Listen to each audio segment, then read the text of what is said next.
Bom, boa noite a todos. A responsa é um pouco grande aqui. O histórico da família de grandes obras coloca nas costas da gente um fardo um pouco pesado aí para carregar. Acho que não... Entendo eu que, lógico que, dado o planejamento reencarnatório, acredito que foi uma responsabilidade assumida e com consciência. Mas depois que a gente está aqui, esquece um pouco, vem o medo, vem os nossos vícios que acabam atrapalhando.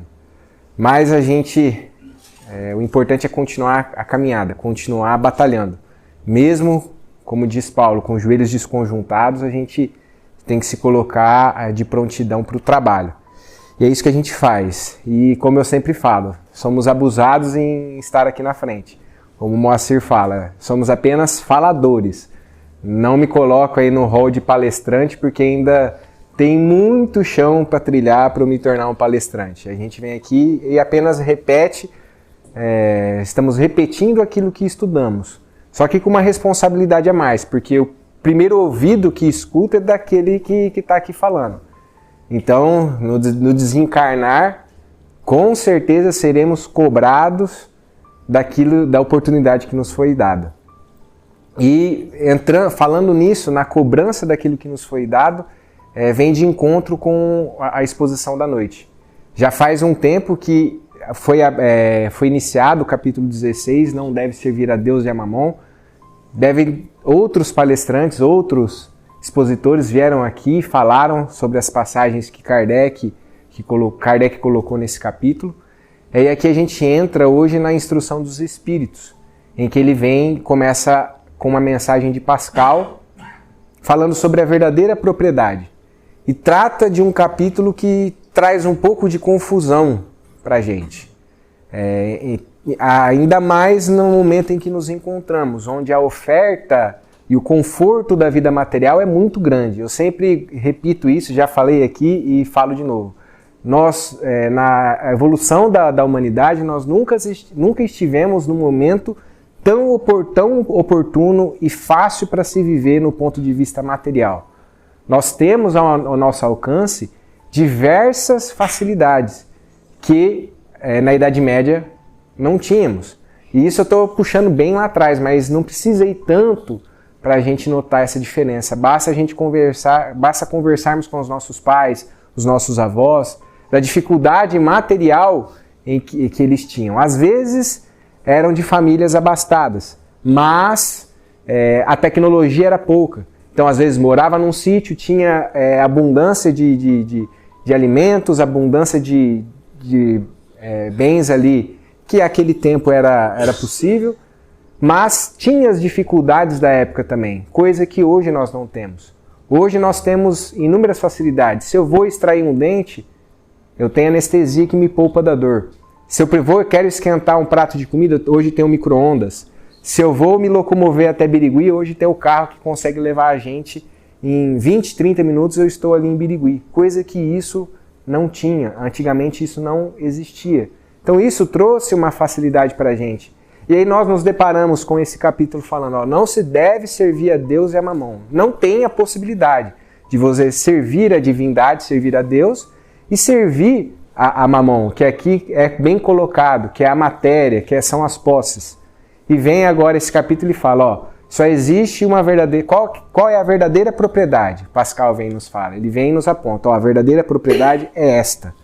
Então, para o cristão, é muito fácil ele querendo acertar, ele acabar cometendo um outro erro.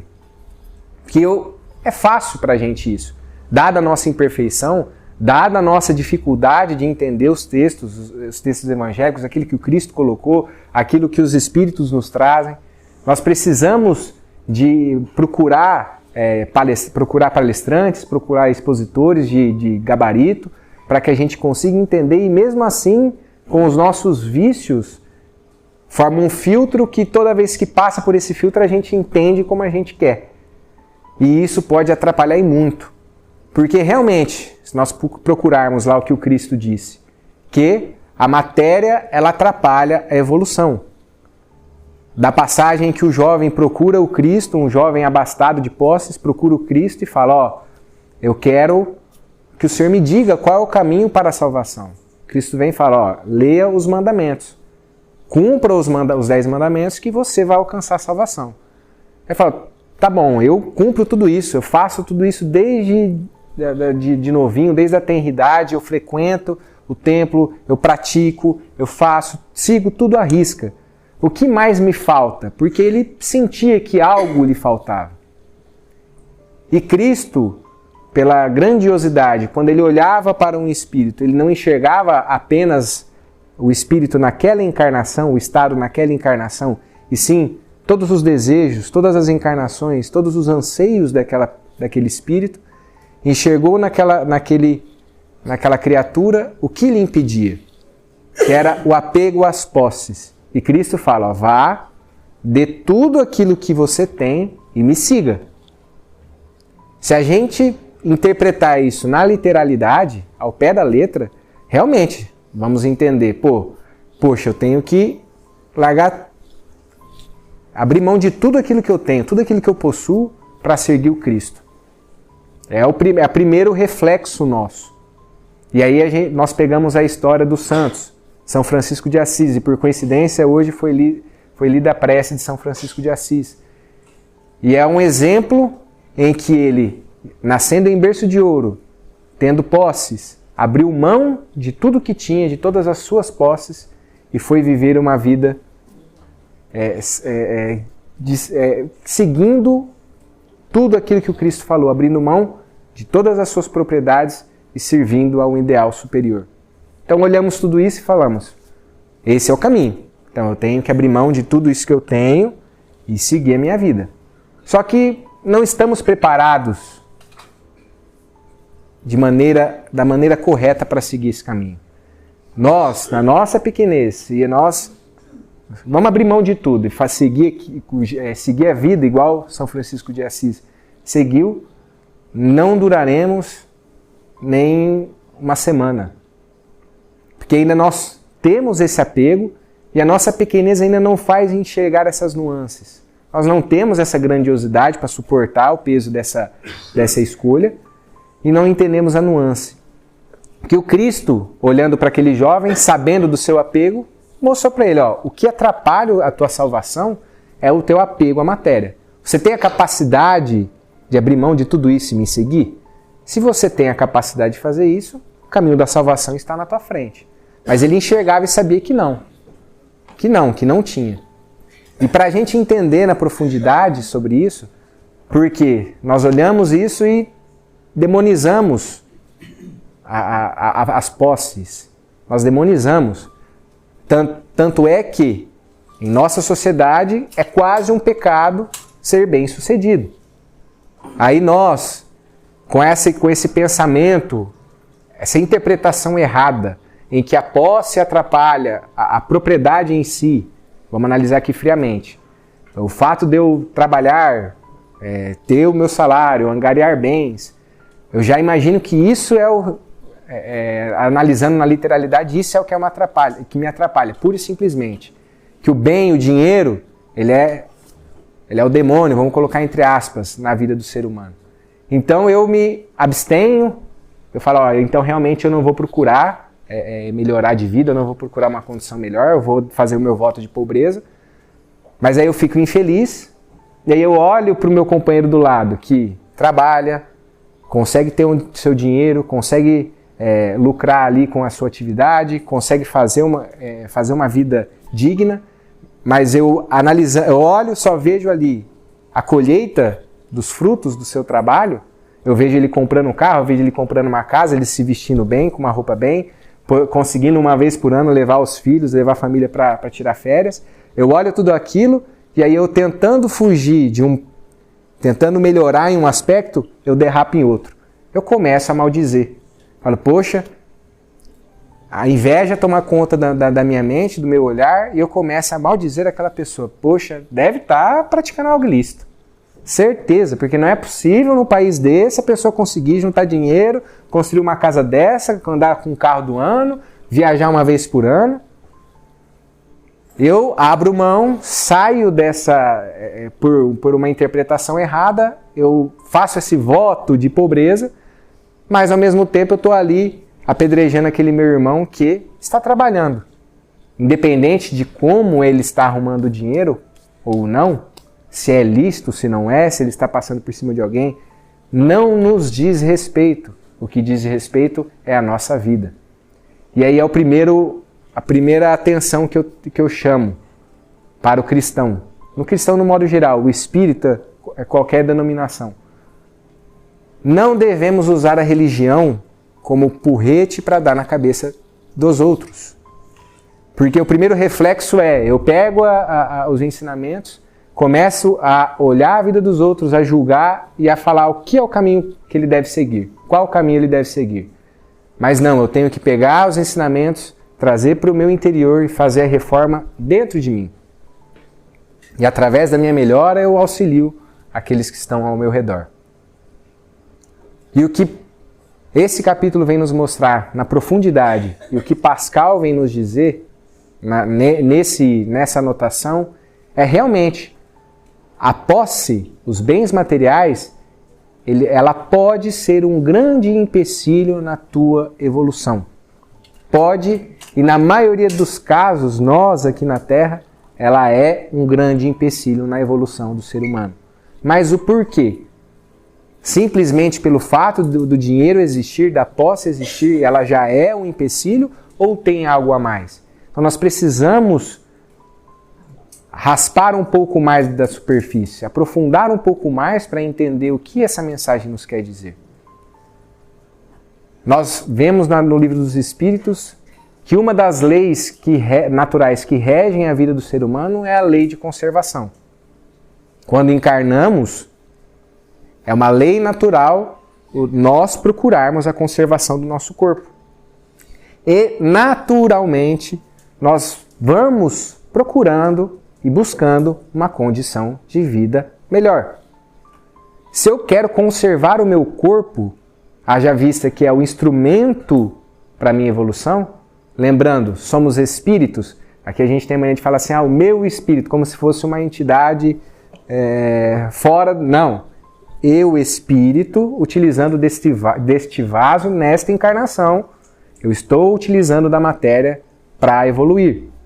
E preste atenção, estou utilizando da matéria buscando a evolução. Então, venho, encarno, a lei de conservação, como ele é um instrumento, eu preciso conservar esse instrumento. Então eu preciso cuidar da minha saúde, preciso me alimentar bem, preciso fazer exercício físico. Por mais que muitas vezes a gente não respeite isso e busque os excessos, preciso ter ali alguns momentos de prazer também para conservar a minha ordem física e psíquica. E, consequentemente, para eu ter uma vida melhor, uma condição de vida melhor, eu vou precisar de ter, às vezes, um plano de saúde. Eu vou, às vezes, precisar ter um conforto ali de um carro para me locomover, já que a tecnologia, o mundo evoluiu para isso. É possível isso sem que isso nos atrase. Então eu posso ter fornecer para minha família uma casa melhor, um carro melhor, batalhar para ter um plano de saúde, ter ali às vezes uma certa poupança ali, uma reserva em caso de emergência, para eu atender aqueles que necessitam e dependem de mim.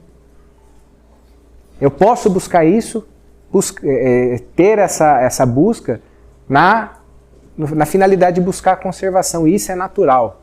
Isso é natural do ser humano. Nós buscamos isto.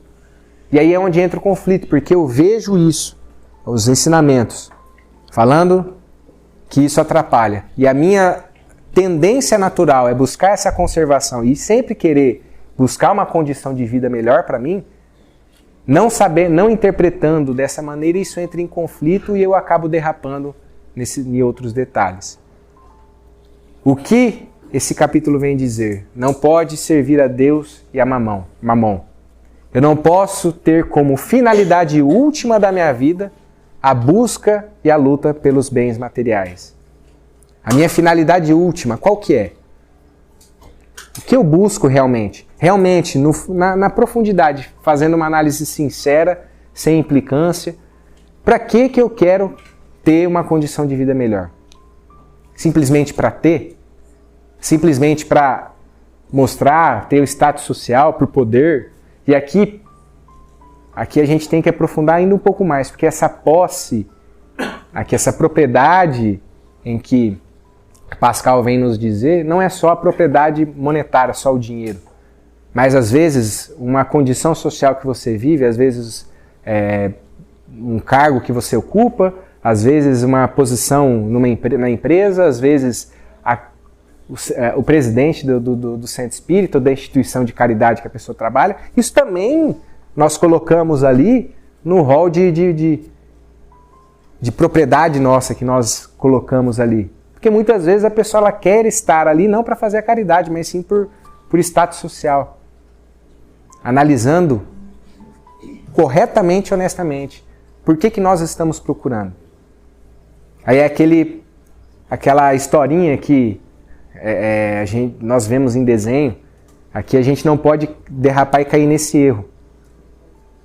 Da formiga previdente e a cigarra que ficava lá relaxada, enquanto a formiga trabalhava e fazia ali a sua reserva para dias difíceis, a cigarra ficava tranquila, curtindo a vida, não se preocupando com nada. Veio a dificuldade e a cigarra acabou colhendo da sua conduta.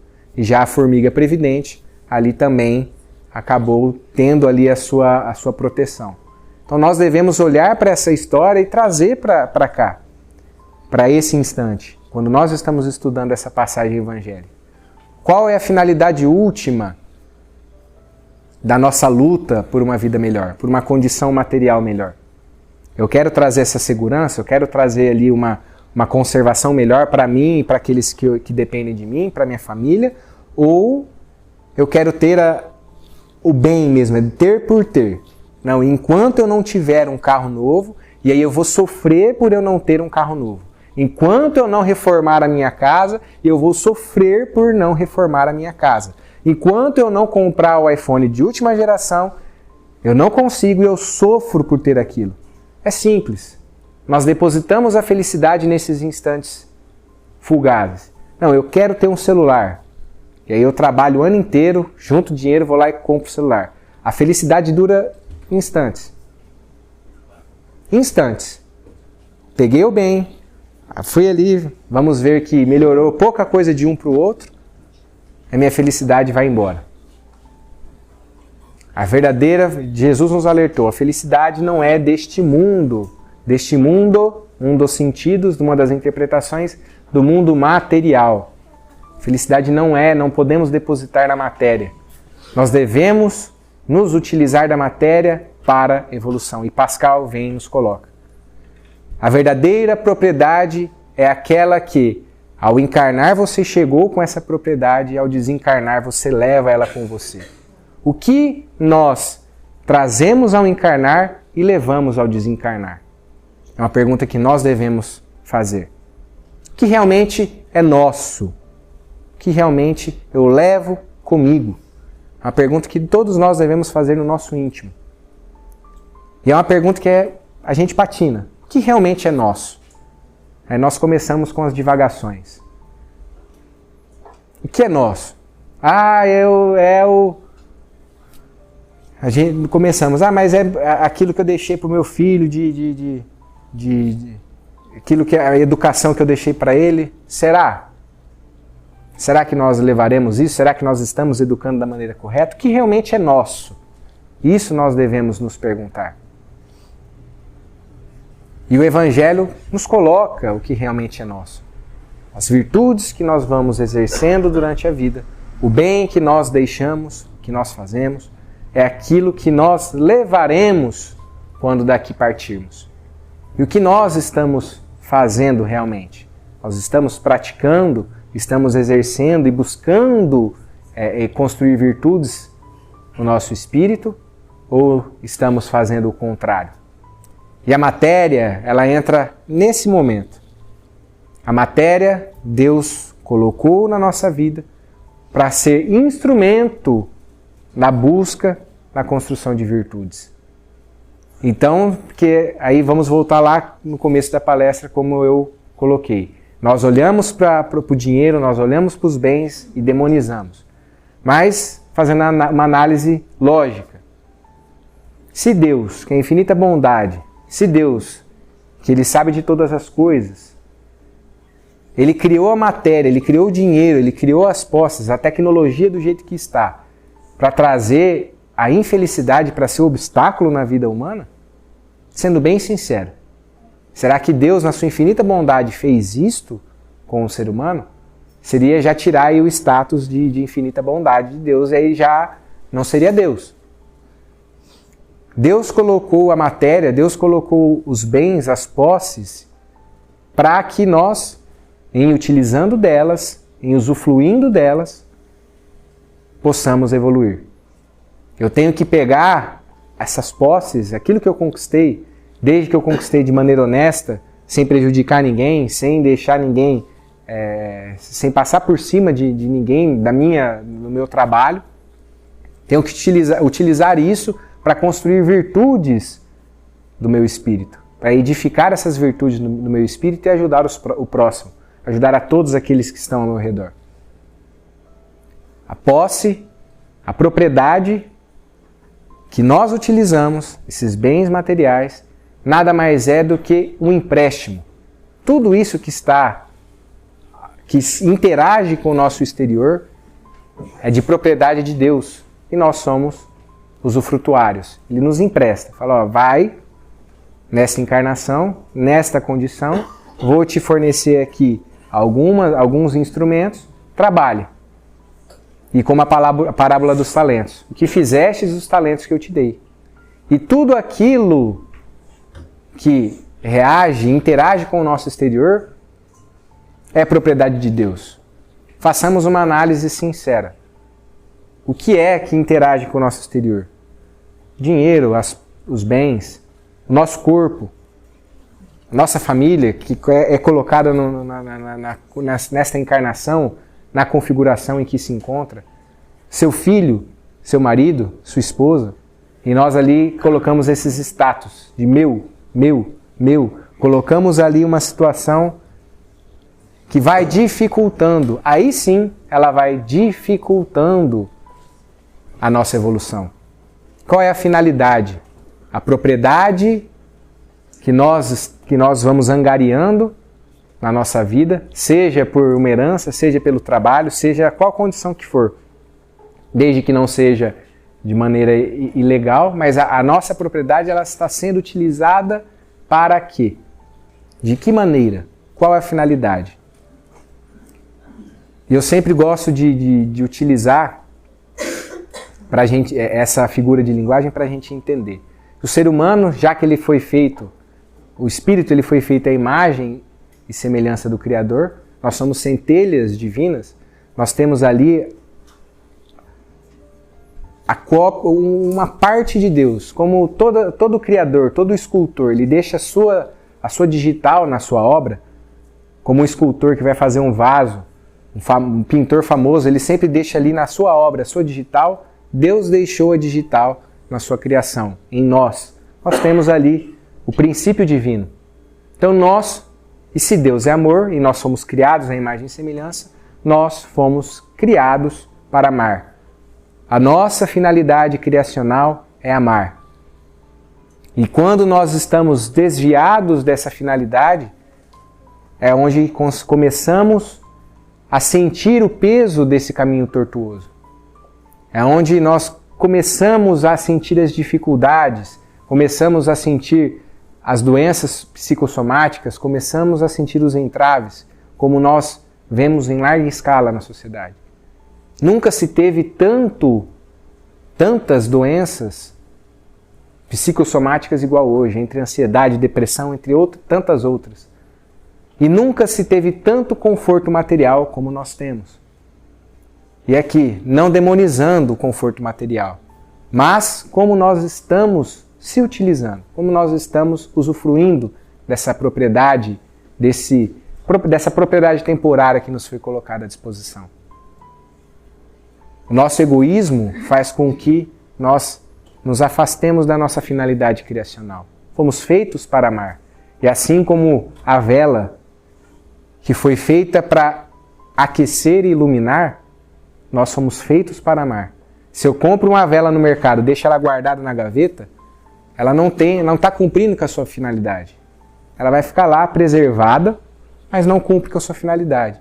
A partir do momento que eu pego, acendo e coloco ela no candelário e vou iluminando e vou aquecendo, mesmo que ela esteja se desgastando, mesmo que ela esteja sumindo, ela está cumprindo com o seu papel criacional.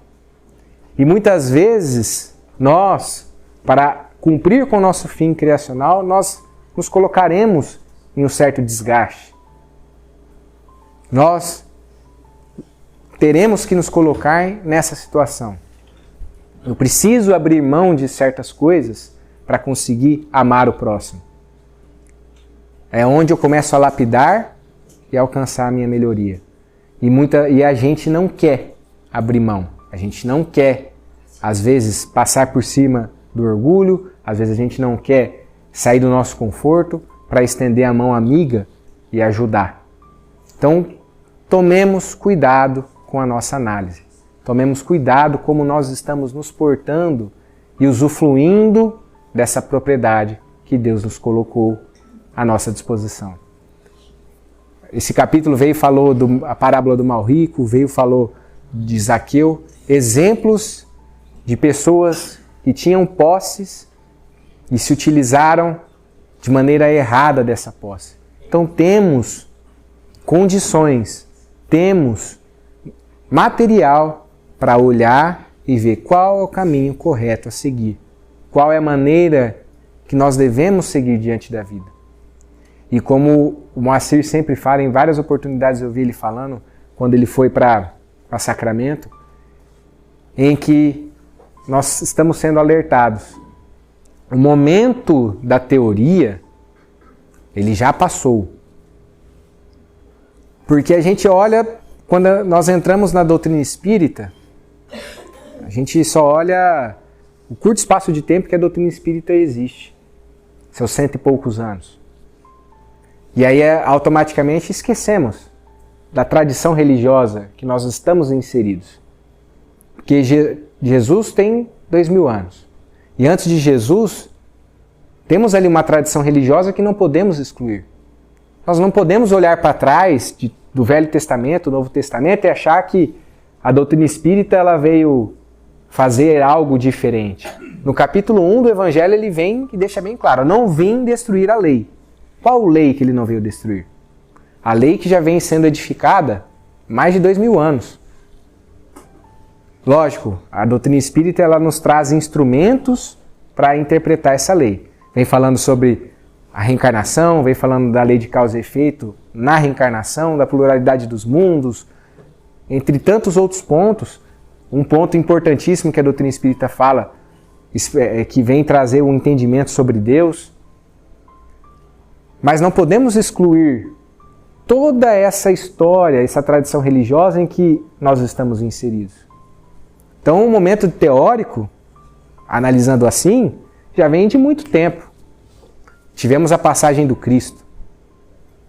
Tivemos tantos baluartes que passaram pela Terra, nos deixando exemplo, nos deixando história, falando, ó, presta atenção, que esse é o caminho. São Francisco, Irmã Dulce, Madre Teresa, o Chico, o Divaldo encarnado ainda. Tantos nomes, e nós ainda teimosos em não seguir o caminho correto. Teimosos em olhar tudo isso, e como eu disse, nós usamos isso para regular a vida do outro. Se o outro está seguindo da maneira correta, se o outro está fazendo da maneira correta, eu sirvo ali de juiz, eu vou julgando, né, o que cada um tem que fazer ou não, e a minha vida vai ficando para depois. Só que lá no desencarnar, quando eu chegar do outro lado, eles não vão perguntar para mim. Eles vão perguntar para mim, o que você fez? E basicamente eu vou falar, então, eu fiquei olhando a vida do fulano e vendo se ele estava praticando a caridade. Eu fiquei ali, ó, ia lá na casa do Moacir, ia ver se o Moacir estava cumprindo corretamente com os deveres cristãos lá na família dele. Ah, mas e você? Não, então eu fiquei olhando ele. E a tua família? Então, minha família não deu para acudir porque eu estava lá olhando o que o Moacir estava fazendo. Então, momento da prática já foi dado início. Nós estamos cada vez mais recebendo alerta, recebendo alerta, recebendo alerta, até chegar o momento em que nós seremos colocados em condições um pouco piores para que aí realmente a gente possa aprender. E aí a evolução, como é clichê, mas não deixa de ser verdade. Evoluímos na dor, porque quando veio a oportunidade de evoluir no amor, nós não abraçamos. Então que eu possa ter transmitido a mensagem do Evangelho com clareza, na sua profundidade, e que Deus abençoe a todos de retorno aos nossos lares.